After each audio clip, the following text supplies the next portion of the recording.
ई कवि ना हो कविताबड़ हो।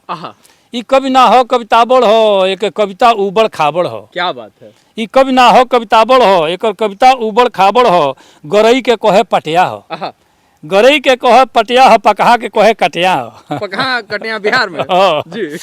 गरई के कहे पटिया हो, पकहा के कहे कटिया हो, चटनी के कहे चोखा हो, उल्लू के कहे महोखा हो। क्या बात है। पहुँचा के ऊपर बाँह कहे, पहुँचा के ऊपर बाँह कहे, पखुरा के बित्ता लाबड़ हो। ई कवि ना हो कविताबड़ हो, एकर कविता उबड़ खाबड़ हो। ई दत चिया पूरे बा, कविता से कोसों दूरे बा। एक बार और ई अपना मत बुझियो जी। मैं अपने दर्शकों के लिए स्पष्ट कर दूं, मैं अपने आप को कवि मानता ही नहीं हूँ। बाकी कविताबड़ की श्रेणी में तो बाकी हमारी रचनाएं सुनने के बाद लोग स्वयं ही रख देंगे। ई दत चियार भरपूरे बा, कविता से कोसों दूरे बा। गधा के कहे घोड़ा हो, सैजन के कहे बोड़ा हो।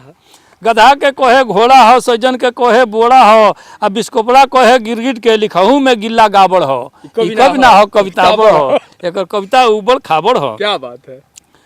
आखिर में मुक्तक के कहे छंद हवे, मुक्तक के कहे छंद हवे, दोहा के कहे बंद हवे। क्या बात है। मुक्तक के कहे छंद हवे, दोहा के कहे बंद हवे। ई गजल कहेला गीती के, माटा बतलावे चींटी के। चींटी या माटा भोजन प्रजाति होला, ओमे भी भेद ना पता।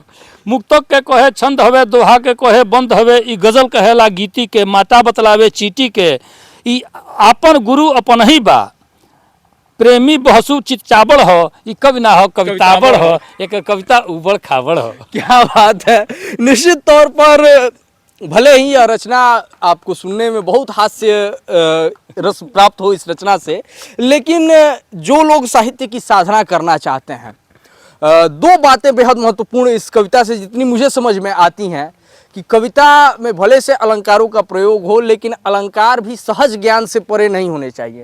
अतिशयोक्ति हो सकती है, एक अलंकार उसके लिए बनाया गया है, लेकिन सहज ज्ञान का बोध उसमें रहना चाहिए कि आप माटा और चींटी में विभेद कर सकें और मुक्तक और छंद में विभेद कर सकें।